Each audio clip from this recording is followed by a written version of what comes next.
बिस्मिल्लाहिर्रहमानिर्रहीम। अस्सलाम वालेकुम व्यूअर्स, उम्मीद करती हूँ आप सब खैरियत से होंगे। आपको अपने चैनल मिस हिना में वेलकम कहती हूँ। तो क्लास हम लोग का क्लास 10 मैथ्स इन text book board chapter number 22 basic statistics continue है, जिसकी आज हम एक्सरसाइज 22.1 का क्वेश्चन नंबर 10 स्टार्ट करने जा रहे हैं। इससे पहले क्वेश्चन नंबर 9 तक कंप्लीट करवा चुकी हूँ। जिन लोगों ने अभी तक कंप्लीट नहीं किए वो मेरे चैनल की प्लेलिस्ट से कंप्लीट कर सकते हैं। इसके अलावा उसका लिंक आपकी वीडियो के डिस्क्रिप्शन में भी मौजूद है, वहां से क्लिक करके भी आप कंप्लीट कर सकते हैं। तो चलिए फिर स्टार्ट करते हैं आज क्वेश्चन नंबर 10 ऑफ एक्सरसाइज 22.1। जी 22.1 एक्सरसाइज है हमारी और क्वेश्चन नंबर 10 है the value of resistance in ohms of a batch of 48 resistors of similar value are. देखिए क्लास, अब यहां पर जो हमें डाटा गिवन है आप देख सकते हैं दैट इज डेसिमल पॉइंट। ठीक है, सबके साथ डेसिमल मौजूद है, तो दिखने से ही लग रहा है कि ये कंटिन्यूस डाटा है, क्योंकि डेसिमल पॉइंट सिर्फ और सिर्फ किस में आता है, कंटिन्यूस डाटा में आता है। तो ये एक कंटिन्यूस डाटा हमें दिया हुआ है। ठीक है, ये सारे जो है डाटा मैंने आपके सामने वैल्यूज को अरेंज करके लिख दिया है। ठीक है, तो आप भी कोशिश क्या करें कि डाटा को अरेंज पहले कर लें। ठीक है, तो उससे बहुत सारे मसाइल से बच सकते हैं। आगे लिखा हुआ है from continuous form continuous frequency table. पहली बात, हमें कंटिन्यूस फ्रीक्वेंसी टेबल यहां पर बनाना है और also compute cumulative frequency, cumulative and percentage frequency. यानी फ्रीक्वेंसी टेबल तो हमें बनाना ही है। ठीक है, इसके अलावा हमें क्यूमुलेटिव फ्रीक्वेंसी और परसेंटेज फ्रीक्वेंसी भी बनानी है, कॉलम इसका ड्रॉ करना है। तो क्लास उसके लिए सबसे पहला काम जो हम करेंगे वो फॉर्मूले की मदद से सारी वैल्यूज फाइंड करेंगे। फॉर्मूले आपके सामने हैं, इसमें हम जैसे स्टेप से फॉर्मूले लिखे हैं उसी स्टेप से हम फॉर्मूले फाइंड करते जाएंगे। जब सारे फॉर्मूले फाइंड हो जाएंगे तो फिर हम अपनी फ्रीक्वेंसी डिस्ट्रीब्यूशन टेबल की तरफ आएंगे। ठीक है, तो हम पहले फाइंड कर लेते हैं ये सारी वैल्यूज थ्रू फॉर्मूलाज। तो सबसे पहले हम फाइंड कर लेते हैं रेंज। सॉल्यूशन की हेडिंग डाल दीजिएगा जी। तो सबसे पहले हम रेंज फाइंड करेंगे। तो रेंज का हमारा फॉर्मूला है maximum value minus minimum value. ठीक है, मैक्सिमम वैल्यू में से मुझे माइनस किसको करना होता है, मिनिमम वैल्यू को।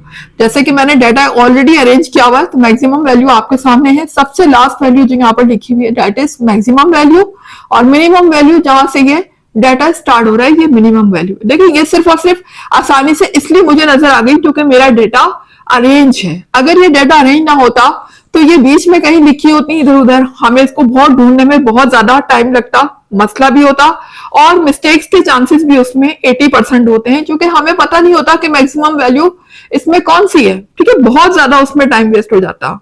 और ये भी पर वो नहीं है कि हमारा जो है परफेक्शन होती है ढूंढने में, इसलिए बेटर है कि पहले डेटा को अरेंज कर लिया जाए। आपका काम 100% इंशाल्लाह ताला ठीक होगा जी। तो मैक्सिमम वैल्यू इसमें है 23.4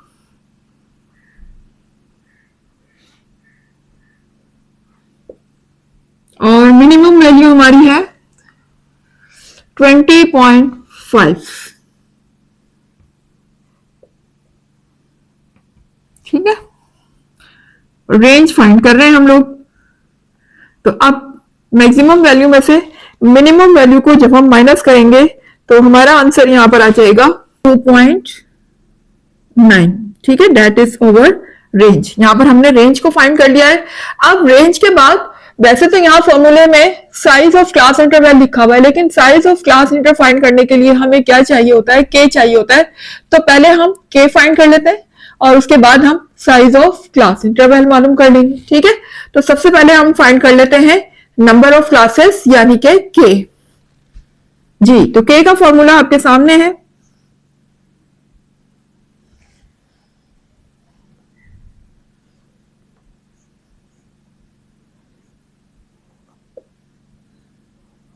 वन प्लस 3.322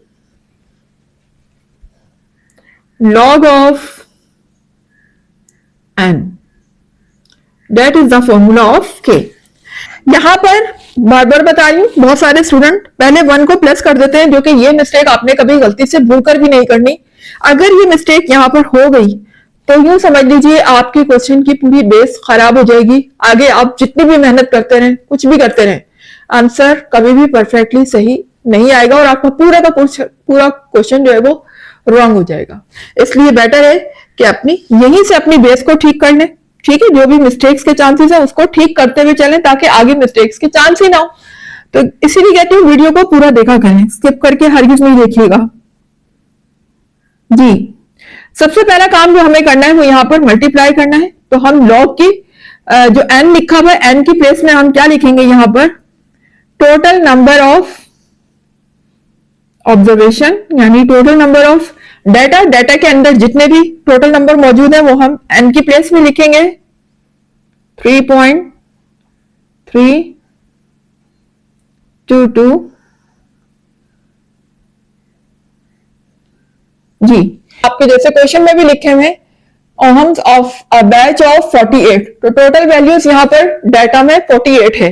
डाटा को अरेंज करने के बाद वैल्यू को आप काउंट भी कर लिया करें कि टोटल 48 ही आ रही है, कोई वैल्यू मिस तो नहीं हुई। ठीक है, ये सारी चीजें आपने देखनी है। तो मेरी तो अल्हम्दुलिल्लाह 48 ही है। आप भी अपने डाटा को जब अरेंज करना है तो ये चीज अच्छी तरह से चेकआउट कर लीजिएगा। अच्छा, अब यहाँ पर हम एन की प्लेस में क्या लिखेंगे, 48 टोटल नंबर ऑफ डाटा। ठीक है जी। अब मुझे पहले क्या फाइंड करना है, सबसे पहला काम जो इसमें हम करेंगे वो लॉग की वैल्यू फाइंड करेंगे। ठीक है, by calculator, scientific calculator use कीजिएगा। तो ये हमारा आ गया 1.681 चले 3 डिजिट तक ले लेते हैं, वैसे 2 डिजिट भी काफी होता है। ठीक है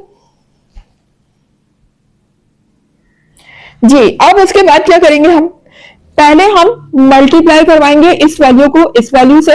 जब ये मल्टीप्लाई हो जाएगा देन वी विल ऐड 1। ठीक है, 1 जो है वो हम लास्ट में ऐड करेंगे। बस यही गलती मत कर दीजिएगा कि 1 को पहले ऐड करके और बाद में मल्टीप्लाई मत करवा दीजिएगा, पूरा आंसर आपका रॉन्ग हो जाएगा जी। जब हमने इनको मल्टीप्लाई करवाया तो आंसर मेरा आ गया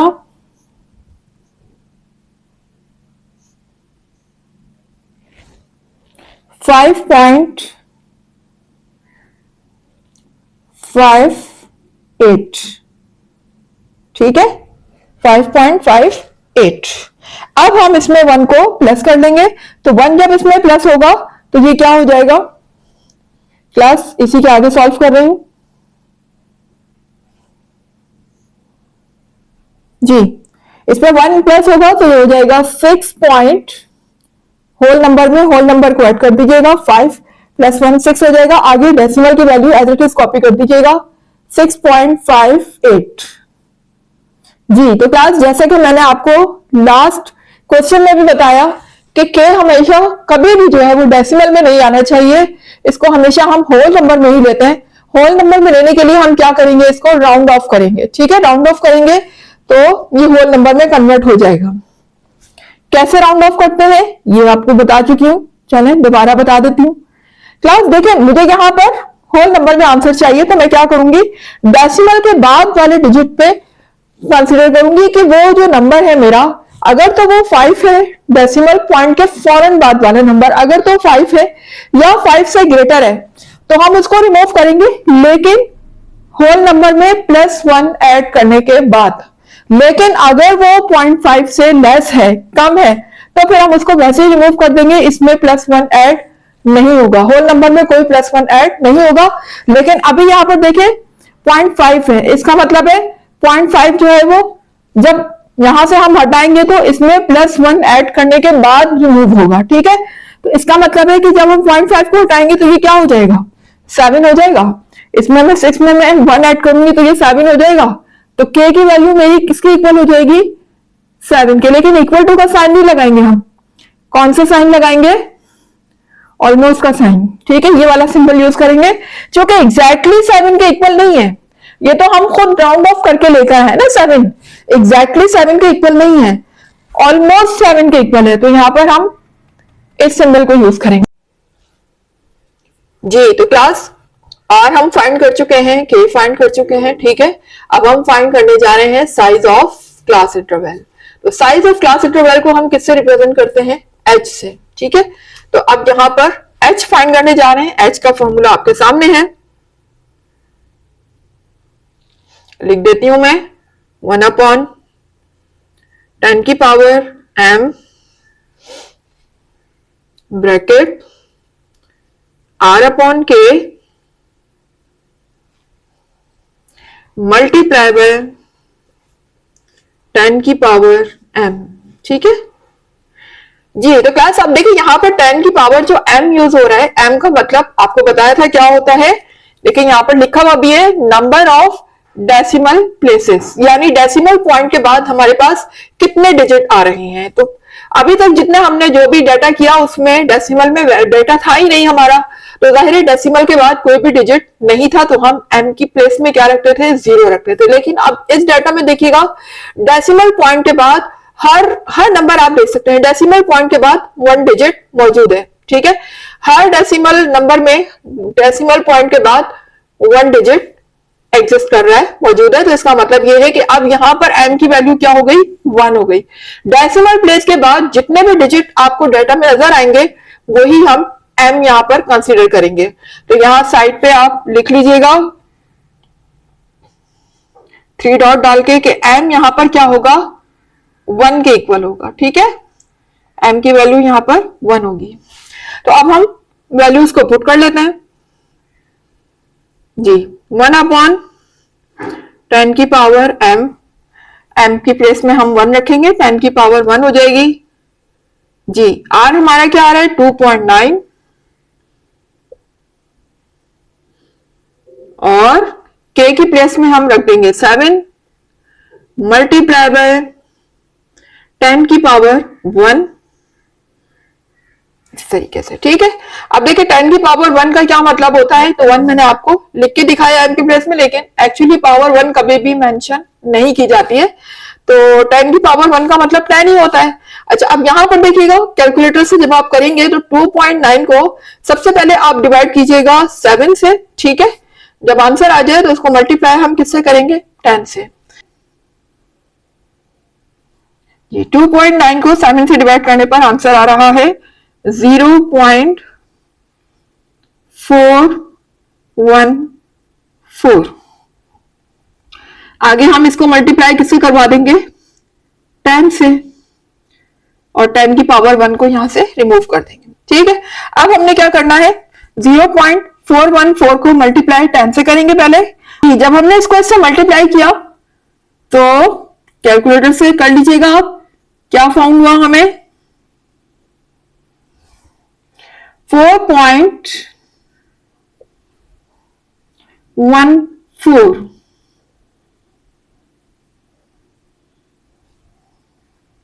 चले 3 डिजिट ले लेते हैं, 4.142, ठीक है। मल्टीप्लाई करने पर 10 से मल्टीप्लाई करने पर हमें मिल गया 4.142। अब हम इसको जो भी वैल्यू आई है इसको डिवाइड करवा देते हैं 10 से, क्योंकि 10 डिवाइड की फॉर्म में लिखा हुआ है। तो हमारा आंसर यहां पर आ जाएगा 0.414। अच्छा क्लास, ये तो खैर हमने कैलकुलेटर से एक बहुत ही आसानी से कर लिया, ठीक है। और लेकिन इसका एक बहुत इजी तरीका भी है, और वो ये है, सिंपल देखिए कैलकुलेटर से आप करेंगे तो यही आएगा, लेकिन इजी तरीका ये है, क्योंकि क्लास आप देख रहे हैं यहां भी मल्टीप्लाई है, बीच में कोई साइन नहीं है, मल्टीप्लाई, यानी दोनों के बीच में भी मल्टीप्लाई है, और 10 यहाँ डिवाइड हो रहा है, यहाँ मल्टीप्लाई हो रहा है, ठीक है। तो हम ये कर सकते हैं कि डायरेक्टली यहां से 10 को 10 से कैंसिल कर दें। दूसरा तरीका आपको बता रही हूँ, ठीक है ना, ये तरीका भी सही है, लेकिन ये थोड़ा सा लॉन्ग है। लेकिन अगर आप इसको शॉर्ट वे से करेंगे तो कैंसिल करने के लिए कि जरूरी है कि बीच में मल्टीप्लाई के साइन हो तभी हम कैंसिल कर सकते हैं। तो यहाँ हर जगह मल्टीप्लाई का साइन आपको नजर आ रहा है, तो हम डायरेक्टली देखिए इस तरह भी कर सकते हैं, 10 को 10 से मल्टीप्लाई कर दें, ठीक है। और करके मैं लिख रही हूं यहां पर, ठीक है। और इसका आंसर क्या आ जाएगा फिर, h इज इक्वल टू 0.414। तो इस तरीके से भी आ सकता है आंसर, डायरेक्टली कैलकुलेटर से भी करने की जरूरत नहीं है, डायरेक्टली आप इस तरह भी लिख सकते हैं, लेकिन ये दोनों सेम होने चाहिए उसके लिए फिर, ठीक है। अच्छा, अब यहां पर अगर आप पूरा करके देखते हैं तो आप देख सकते हैं कि तब भी हमारा आंसर वही आएगा। अच्छा, अब यहां तक तो आपको बात समझ आ गई। अब h जो हमारे पास आना चाहिए, यानी कि साइज ऑफ क्लास इंटरवल, वो यहाँ पर होल में आना चाहिए, जैसे कि के हमारा होल में आ रहा था, ऐसे ही है ना, के भी तो हमने होल में लिया 7। लेकिन अब यहाँ मसला ये है क्लास कि अगर हम यहाँ पर डेसिमल पॉइंट के बाद वाली वैल्यूज को रिमूव करते हैं, अगर मैं 4 को हटाती हूं तो इसके पहले तो 0 लिखा हुआ है, तो यहाँ पर होल नंबर में तो 0 आ जाएगा, यानी एच तो फिर कुछ आएगा ही नहीं, 0 आ जाएगा। तो लिहाजा हमें इसे मजबूरन डेसिमल में लेना पड़ेगा, क्योंकि ये हमारी मजबूरी है। अगर यहाँ पर इसके 0 के अलावा कोई दूसरा नंबर होता, 1 होता, 2 होता, 3 होता, जब तो कोई मसला नहीं था, लेकिन अब यहाँ पर 0 है, तो अब मजबूरी है, क्या कर सकते हैं, ठीक है, हमें डेसिमल में एच को लेना पड़ेगा। जब हम डेसिमल में एच को लेंगे तो देखिए अब यहाँ पर अब हमें करना क्या है, 0.4 लिखा हुआ है, 4 के बाद क्या है 1। अब हमें डेसिमल के बाद एक डिजिट, सिर्फ एक डिजिट लेना है अपना आंसर। यहाँ पर डेसिमल के बाद कितने डिजिट लिखे हुए हैं, 3 डिजिट, हमें क्या लेना है, सिर्फ 1 डिजिट। तो 1 डिजिट लेने के लिए मुझे बाकी डिजिट्स को रिमूव करना होगा, और बाकी डिजिट को रिमूव करने के लिए सेम वही प्रोसीजर हम ये देखेंगे कि इसके बाद 4 के बाद जो हमारा डिजिट लिखा हुआ है, क्या वो 5 से ग्रेटर है या 5 है। अगर वो 5 से ग्रेटर है या 5 है तो वो रिमूव होगा, लेकिन इसमें 1 ऐड करने के बाद, यानी 4 में 1 ऐड करके 5 हो जाएगा।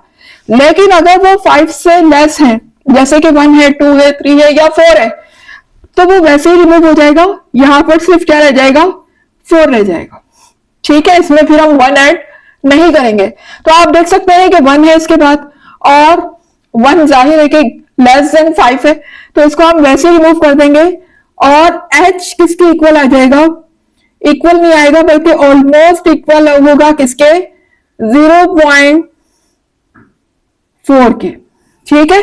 तो h की वैल्यू मुझे क्या मिल गई, 0.4।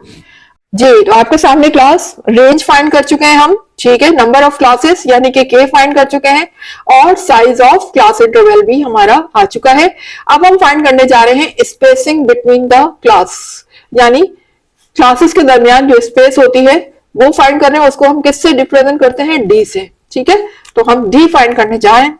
डी का फॉर्मूला यहां पर होता है 1/10 की पावर m, ठीक है। m हम पहले ही बता चुके हैं कि यहाँ पर m क्या है, 1 है, ठीक है। डेसिमल पॉइंट के बाद चूंकि वैल्यू यहाँ पर एक डिजिट लिखी हुई है, तो हम m किसके इक्वल लेंगे, 1 के इक्वल, ठीक है। तो 1/10 की पावर 1 हो गई। 10 की पावर 1 से क्या मुराद है, यानी 1/10 हो गया। तो मैं यहाँ पर 1/10 की पावर 1 लिखने के बजाय डायरेक्ट लिख लेती हूँ 1/10, ठीक है। अब 1 को जब हम डिवाइड करेंगे 10 से, तो हमारा आंसर यहाँ पर आ जाएगा 0.1, यानी डी किसके इक्वल हो जाएगा, 0.1 के, ठीक है। ये हमारे पास डी आ चुका है। अब डी के बाद हमें क्या फाइंड करना है, लोअर क्लास लिमिट, जिसको हम किससे रिप्रेजेंट करते हैं, एल सी एल से। अब लोअर क्लास लिमिट क्या होती है, मिनिमम वैल्यू। तो यहां पर हम लोअर क्लास लिमिट फाइंड कर लेते हैं। जी, तो लोअर क्लास लिमिट का मतलब मिनिमम वैल्यू, यानी डाटा में मौजूद जो सबसे छोटी वैल्यू है, सबसे छोटी वैल्यू आपको स्टार्ट में लिखी हुई नजर आ जाएगी, जो कि है 20.5। तो लोअर क्लास लिमिट हमारी क्या है, 20.5, ठीक है। ये हमारी क्या आ गई, लोअर क्लास लिमिट। अब हम फाइंड करेंगे अपर क्लास लिमिट, जिसका फॉर्मूला है upper class limit is equal to lower class limit plus H minus D. जी, तो अपर क्लास लिमिट फाइंड करने जा रहे हैं।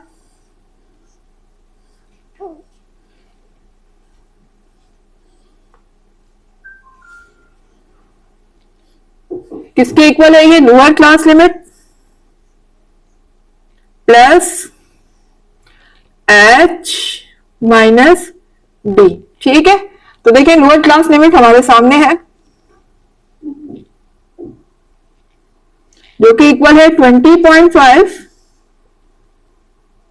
प्लस हाइट हमारी क्या आ चुकी है, 0.4। हाइट से मुराद साइज ऑफ क्लास इंटरवल, यानी कि एच हमारा क्या है, 0.4, और माइनस डी क्या है हमारा, अभी अभी हमने फाइंड किया डी 0.1। जी, ये आप कैलकुलेटर में कैलकुलेट कर लें। पहले हम 20.5 में प्लस करेंगे 0.4, जो भी आंसर आएगा उसमें से माइनस कर देंगे 0.1। तो ये आ जाएगा 20.8। ठीक है, अपर क्लास लिमिट मेरी क्या आ गई,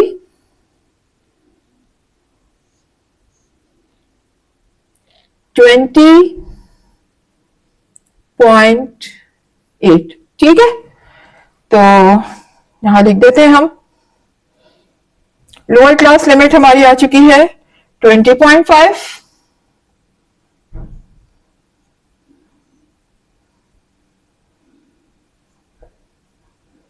जबकि अपर क्लास लिमिट आ चुकी है 20.8।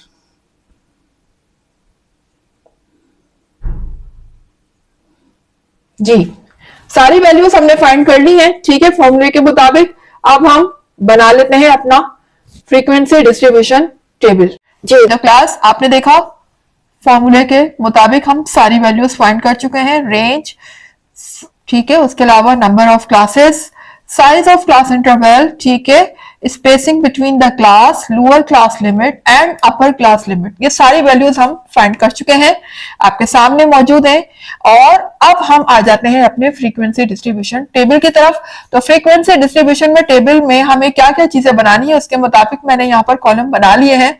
तो सबसे पहला कॉलम मेरा होगा क्लास इंटरवल का, फिर टैली मार्क का। क्लास यहाँ पर इतनी जगह नहीं थी कि मैं पूरी स्पेलिंग लिखूं, तो मैं शॉर्ट फॉर्म में लिख रही हूँ, उम्मीद है कि आप समझ जाएंगे। ठीक है, टैली मार्क का, फिर फ्रीक्वेंसी, फिर क्यूमुलेटिव फ्रीक्वेंसी है। ठीक है, उसके बाद फिर हमसे यहाँ पर परसेंटेज फ्रीक्वेंसी भी पूछी गई है। तो परसेंटेज फ्रीक्वेंसी के लिए पहले हमें रिलेटिव फ्रीक्वेंसी पता होनी चाहिए, तो एक कॉलम मेरा है रिलेटिव फ्रीक्वेंसी।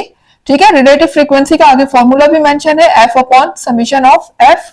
इसके बाद फिर हम फाइंड करेंगे फ्रीक्वेंसी परसेंटेज, जिसका फॉर्मूला है रिलेटिव फ्रीक्वेंसी मल्टीप्लाई बाय 100।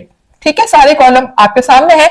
अब हम इन कॉलम के मुताबिक फिल करना शुरू करते हैं। कैसे फिल करेंगे, देखिए क्लास इंटरवल हम लोगों ने बनानी है। अब यहाँ पर चूंकि ये कंटिन्यूअस डाटा है, तो हमें क्लास इंटरवल किस तरीके से बनानी होगी, ग्रुप फॉर्म में बनानी होगी। ठीक है, अलग अलग सेपरेट नहीं बनाएंगे जैसे डिस्क्रीट में बनाते थे। यहाँ पर हम क्लास इंटरवल ग्रुप डाटा की फॉर्म में बनाएंगे। तो ग्रुप डाटा में हम किस तरीके से बनाते हैं, जिस तरीके से हमने लास्ट पिछले 2 क्वेश्चन में बनाया, सेम यहाँ भी हम यही करेंगे। सबसे पहले हम स्टार्ट करेंगे लोअर क्लास लिमिट से। तो लोअर क्लास लिमिट मेरी कितनी है, 20.5। तो 20.5 है। उसके बाद आ जाएगी अपर क्लास लिमिट। तो अपर क्लास लिमिट कितनी है, 20.8।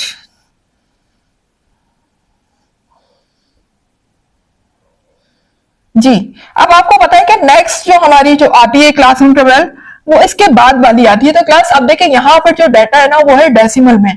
पहले डाटा किसमें था, होल में था। तो इजीली आप इसके बाद काउंट कर लेते हैं। होल नंबर को काउंट करना बहुत ही इजी होता है, लेकिन आप जरा डेसिमल में आपने देखभाल के काउंट करना है। यहाँ पर आप नेक्स्ट वैल्यू क्या लेंगे, अब आपने पॉइंट के बाद वाले डिजिट को काउंट करना है। होल नंबर तो सेम वही रहेगा, जैसे ये 20 है यही रहेगा।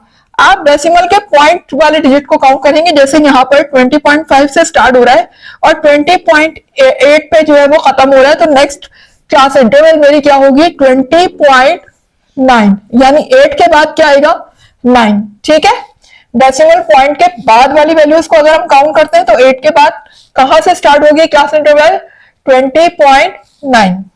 तो नेक्स्ट क्लास इंटरवल मेरी होगी 20.9। ठीक है जी, अब देखें इसको काउंट कैसे करना है हमने। देखिए साइज ऑफ क्लास इंटरवल मेरा क्या था, 0.4। ठीक है, हमें क्या करना है, इसमें 0.4 ऐड करना है। तरीका वही होगा जैसे कि हम होल नंबर में कर रहे थे ना, कि हम जो है वो काउंट कर रहे थे आगे, लेकिन हम इस वाली वैल्यू को भी काउंट करते थे। तो सेम यहाँ भी हम इसको भी काउंट करेंगे, लेकिन यहाँ पर हम काउंट डेसिमल पॉइंट के बाद वाले डिजिट को करेंगे। जैसे यहाँ पर 0.9 लिखा हुआ है ना, तो 0.9 के बाद क्या हो जाएगा, यकीनन वैल्यू 21.0 होगी। 0.9 के बाद तो हमारा होल नंबर चेंज हो जाता है ना, ये बात पता है आपको। ये 20.9 है, इसके बाद क्या हो जाएगा, 21.0 हो जाएगा। ठीक है, तो हमने किस तरीके से काउंट करना है कि हम 0.9 को भी काउंट करेंगे और कहां तक काउंट करेंगे, 0.4 तक। तो देखिए पहले तो आप 0.4 अपने फिंगर पर इस तरीके से काउंट कर लें, 0.1, 0.2, 0.3 एंड 0.4। ये आपके पास यहां तक ये 4 नंबर आ गए। अब आपने यहां से काउंट करना शुरू करना है 0.9 से। तो देखिए 0.9 ओके सॉरी 20.9, 21.0, 21.1 एंड 21.2। ठीक है, नेक्स्ट वैल्यू मेरी क्या होगी 21.2।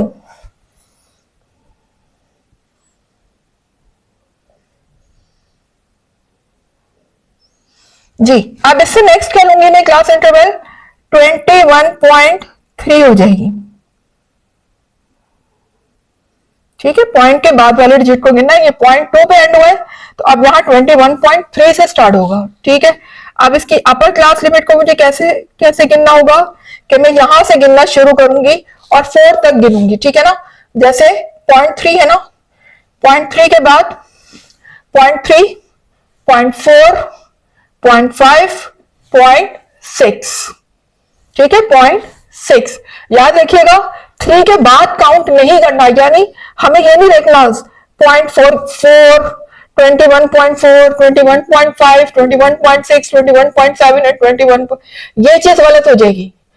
जब भी हम काउंट करेंगे अपर क्लास लिमिट तो हम इस वैल्यू को भी काउंट करेंगे। ठीक है, कैलकुलेटर से हरगिज नहीं कीजिएगा क्योंकि वो रॉन्ग बताएगा, वो आपको इस वाली वैल्यू से बढ़ा के बताएगा, एक वैल्यू डिजिट ज्यादा बताएगा, तो आप फिंगर से काउंट करें, ज्यादा बेहतर है। ये होगा यहाँ पर देखें 0.3, 0.4, 0.5, 0.6, यानी नेक्स्ट वैल्यू मेरी क्या होगी 21.6। जी, अब ये 21.6 पे एंड हुआ है तो नेक्स्ट वैल्यू कहां से स्टार्ट होगी 21.7। ठीक है जी, 21.7 के बाद फिर हमें 0.4 तक काउंट करना है तो 0.7, 0.8, 0.9। ठीक है, यानी कि 21.9, उसके बाद क्या हो जाएगा 22.0, क्या हो जाएगा 22.0, यहां पर आ जाएगी 22.0। अब नेक्स्ट क्या हो जाएगी 22.1 से स्टार्ट होगी, 0.0 तो आ चुका है ना, 0 के बाद क्या आता है 1, तो नेक्स्ट हमारी आ जाएगी 22.1। ठीक है, सेम इसी तरीके से अब हमें इसमें 0.4 ऐड करने हैं, लेकिन किस तरीके से ऐड करने हैं, हमें इस वैल्यू को भी काउंट करना है। जैसे यहां पर हम करते हैं 0.1, 0.2, 0.3, 0.4, तो नेक्स्ट वैल्यू मेरी क्या होगी 22.4।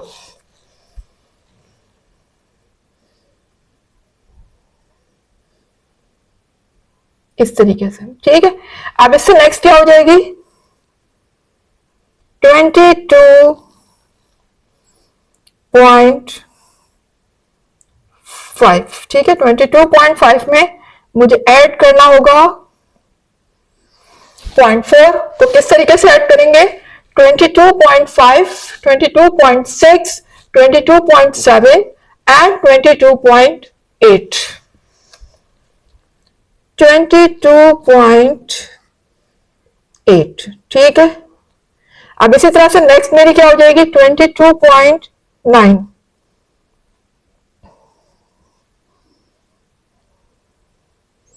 जी, 22.9 में फिर मुझे अगेन 0.4 ऐड करना है, तो मैं 22.9 से काउंट करूंगी तो 22.9। ठीक है, 23.0, 23.1 एंड 23.2, क्या हो जाएगा 23.2 हो जाएगा।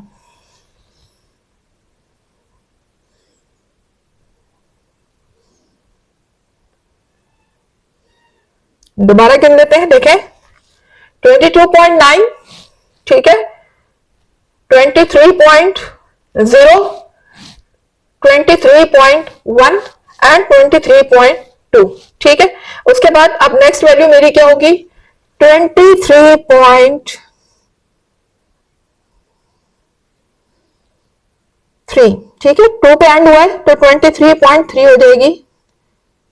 अब इसमें मुझे 0.4 को ऐड करना है, तो कैसे ऐड करेंगे 23.3, 23.4, 23.5 एंड 23.6, यहां पर हो जाएगा 23.6।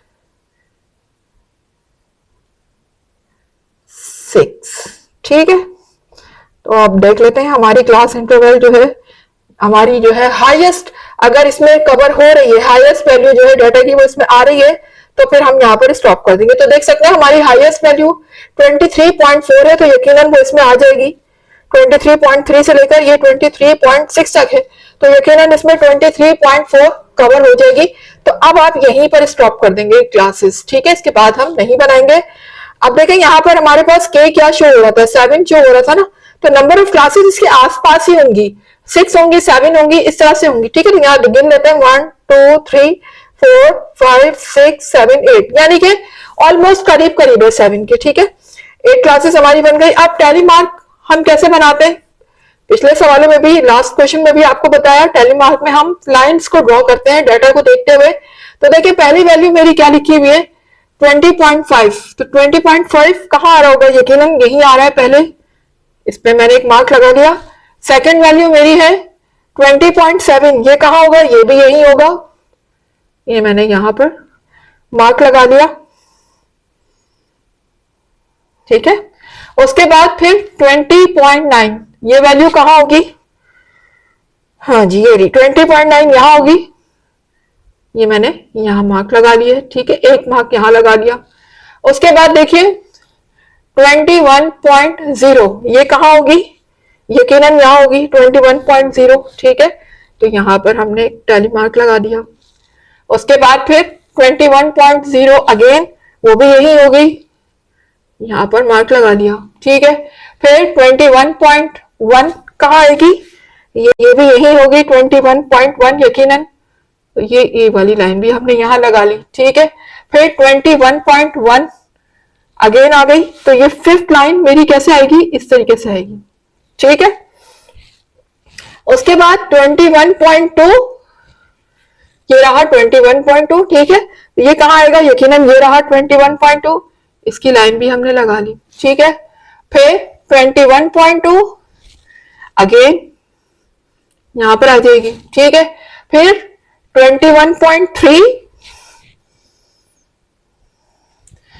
जी, तो 21.3 यकीनन यहां से स्टार्ट हो रहा है, तो यहां पर आ जाएगी लाइन। उसके बाद फिर दोबारा से 21.3 है, तो यही लाइन हम यहां पर एक और लगा देंगे। फिर 21.4 है, तो 21.4 यहां आएगी, यहां लाइन लगा दी हमने। फिर अगेन दोबारा 21.4 है, वो भी यहां आ जाएगी। ठीक है, फिर 21.5 है, तो 21.5 भी यकीनन इसी रेंज में आएगी। तो ये फिफ्थ लाइन है, तो फिफ्थ लाइन को हम ऐसे लगाएंगे, ये बात पता है आपको। ठीक है, फिर 21.5 दोबारा आ गई है, तो यहीं पर अब लाइन लगेगी, और ये अब दूसरा बंडल शुरू हो गया है हमारा। ठीक है, अब इससे नेक्स्ट, इसके बाद हम इससे थोड़ा सा फासला देके लगाएंगे। 21.5 हो गई, फिर 21.6 कहाँ आएगी, वो भी इसी क्लास इंटरवल में आएगी, ये लीजिए। फिर अगेन 21.6 आ गई है, तो वो भी यहां आ जाएगी। उसके बाद फिर 21.6 फिर आ गई है, तो 21.6 की लाइन दोबारा आ जाएगी। ठीक है, अब स्टार्ट हो गए 21.7 से, जो कि यहां से स्टार्ट होगा, तो 21.7 यहां आ जाएगा। ठीक है, उसके बाद फिर 21.7 है, ये भी यहां आ गई लाइन दोबारा से। फिर उसके बाद 21.7 है, अगेन यहीं पर आ जाएगी लाइन। फिर 21.8 है, तो 21.8 भी यकीनन यहीं आएगी। उसके बाद फिर 21.8 है, तो वो भी यहीं आएगी, फिफ्थ लाइन है, तो ऐसे क्रॉस हो जाएगी। ठीक है, फिर 21.9 है, तो 21.9 भी यकीनन यहीं आएगी। ठीक है, 21.9 भी यहीं आएगी। फिर 22.0 है, तो 22.0 ये देखें, ये लिखी हुई है, इसको भी हम यहीं लगाएंगे। उसके बाद फिर दोबारा 22.0 है, तो ये लाइन भी सेम यहां आ जाएगी। ठीक है, उम्मीद है कि क्लास यहां पर आपको समझ आ रहा होगा। आगे देख लेते हैं 22.1, ये कहाँ आएगी, यहां से स्टार्ट हो रही है 22.1, तो यहां हम मार्क लगा देंगे, टैली मार्क। ठीक है, उसके बाद फिर अगेन 22.1 है, तो इसी के साथ हम दोबारा एक टैली मार्क का साइन लगा देंगे। फिर अगेन 22.1 है तो यहाँ आ जाएगा 22.1, ठीक है। उसके बाद 22.2 है तो 22.2 भी यकीनन इसी रेंज में आएगा।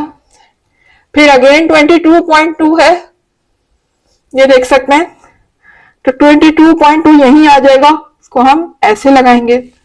उसके बाद फिर 22.2 है, ये भी यहां आ जाएगा, थोड़ा सा फासला देके लगाएंगे, ठीक है।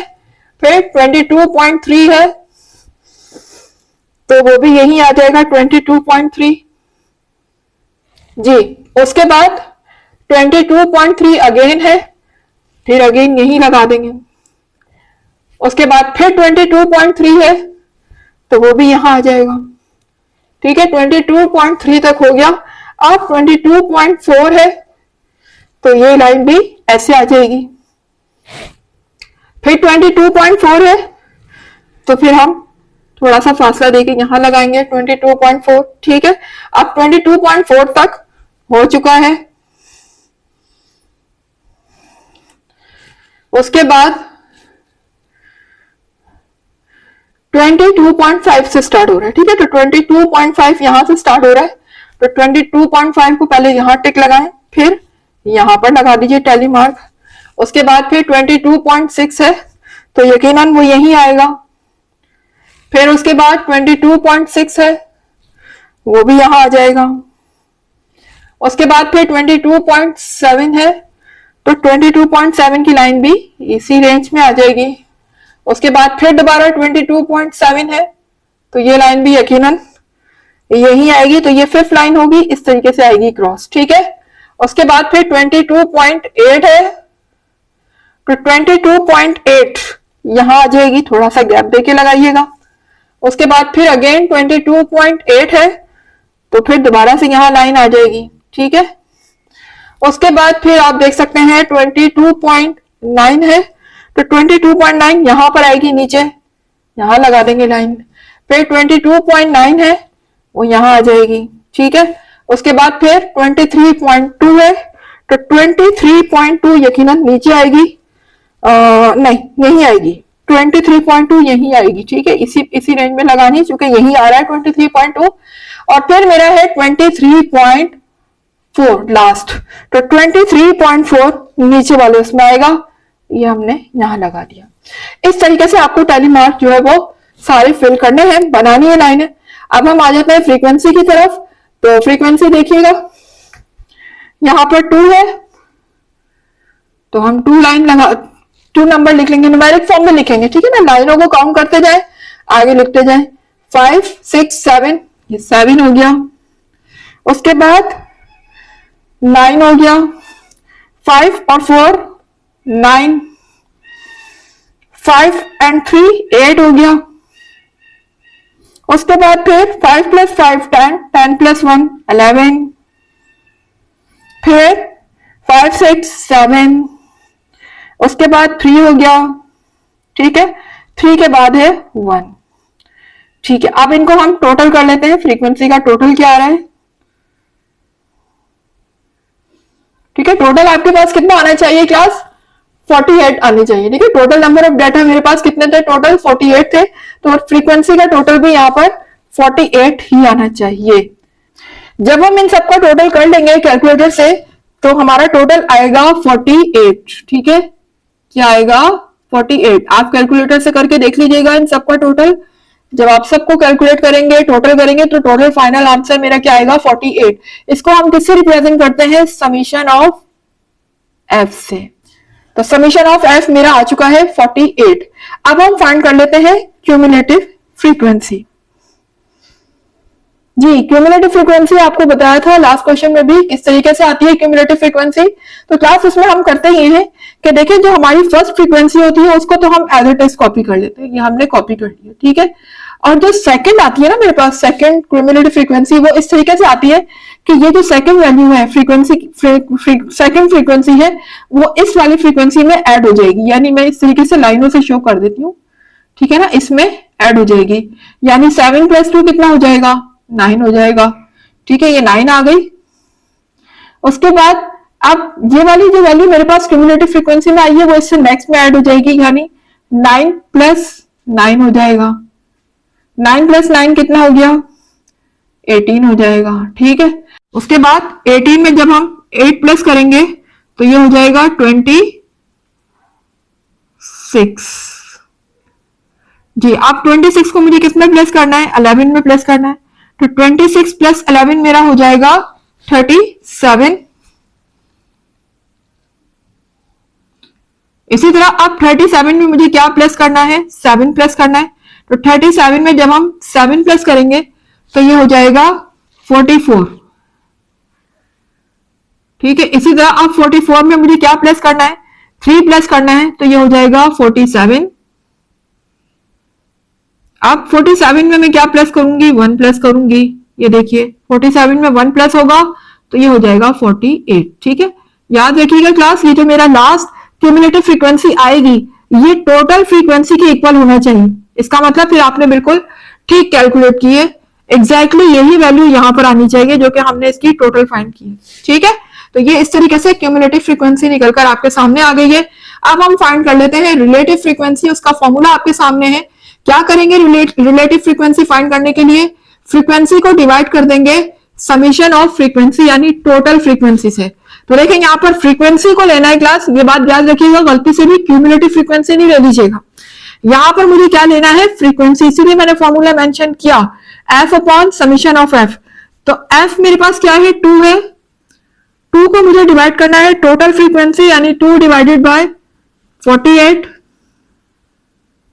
ठीक है, उसी तरह से फिर नेक्स्ट क्या है? 7। 7 को डिवाइड किससे करना है? 48 से।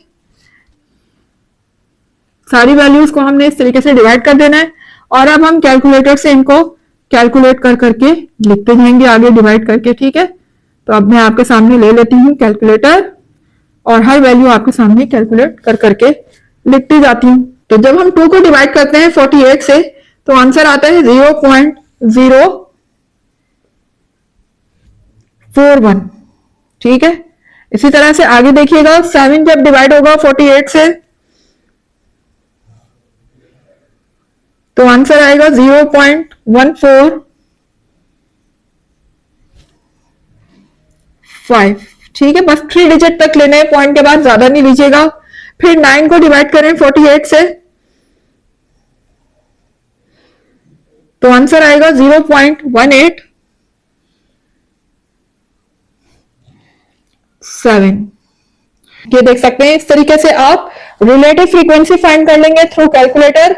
अब हम आ जाते हैं फ्रीक्वेंसी परसेंटेज की तरफ। तो फ्रीक्वेंसी परसेंटेज कैसे फाइंड होती है क्लास? रिलेटिव फ्रीक्वेंसी जो हमने इधर फाइंड की है उसको मल्टीप्लाई किससे करते जाएंगे? 100 से। तो रिलेटिव फ्रीक्वेंसी पहले यहां कॉपी कर लें। पहली मेरी क्या है? 0.041। इसको हम मल्टीप्लाई कर देंगे 100 से। सेम इसी तरह से सारी रिलेटिव फ्रीक्वेंसी को हम यहां मल्टीप्लाई 100 से करवाते जाएंगे। सेकंड मेरी है 0.145, इसको भी हम मल्टीप्लाई कर देते हैं 100 से। ठीक है, ये सारी वैल्यू हमने कैलकुलेटर से कैलकुलेट करते जाना है और आगे लिखते जाना है। तो हाथ में ले लीजिए कैलकुलेटर और कैलकुलेट करते जाए, दोनों वैल्यू को मल्टीप्लाई करते जाए, आगे लिखते जाए। 0.04 मल्टीप्लाई 100। जी, इनको मल्टीप्लाई करने पर आंसर मेरा आ जाता है 4.1। चूंकि ये परसेंटेज में आ रही है वैल्यू तो आगे परसेंटेज का साइन लगाते जाएं। ठीक है, उसके बाद सेकंड वैल्यू